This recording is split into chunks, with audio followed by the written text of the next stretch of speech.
আইনশৃঙ্খলা পরিস্থিতি নিয়ন্ত্রণে সেনাবাহিনী এ পর্যন্ত ৬,০০০-এর বেশি অবৈধ অস্ত্র এবং প্রায় ২ লক্ষ রাউন্ড গোলাবারুদ উদ্ধার করেছে।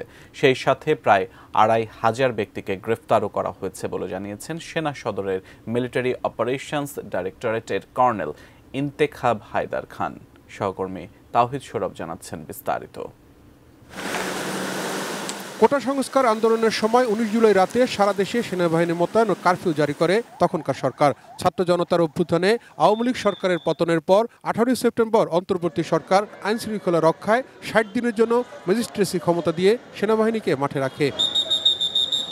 বেসামরিক প্রশাসনকে সহায়তায় মোতায়েন সেনা ইউনিটগুলোর সার্বিক কার্যক্রম সম্পর্কে জানাতে বুধবার ঢাকা সেনানিবাসে সংবাদ সম্মেলন করে মিলিটারি অপারেশনস ডাইরেক্টরেট। জানানো হয়, বিরাজমান পরিস্থিতিতে আইনশৃঙ্খলা রক্ষাকারী বাহিনীকে সহায়তায় নিয়োজিত রয়েছে সেনা সদস্যরা।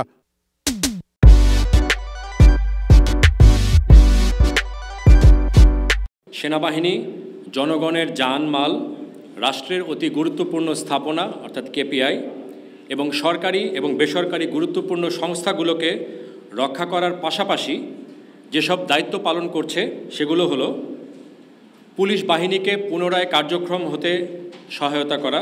কর্নেল ইন্তেখাব জানান, আগস্ট সেপ্টেম্বরে বন্যা দুর্গত এলাকায় স্থানীয় প্রশাসন ও স্বেচ্ছাসেবকদের সাথে সেনা সদস্যরা উদ্ধার, ত্রাণ বিতরণ এবং জরুরি চিকিৎসা সেবা দিয়েছেন।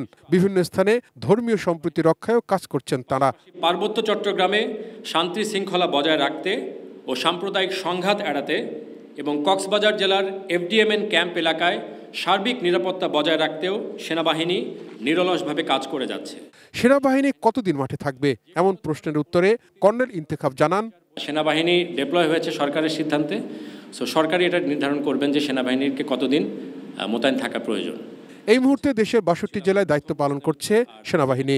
মানবাধিকার লঙ্ঘন বা বিচার বহির্ভূত হত্যা প্রতিরোধ করার ব্যাপারে আমরা সেনাবাহিনী অত্যন্ত সচেতন। তাওহিদ সৌরভ, এটিএন নিউজ, ঢাকা।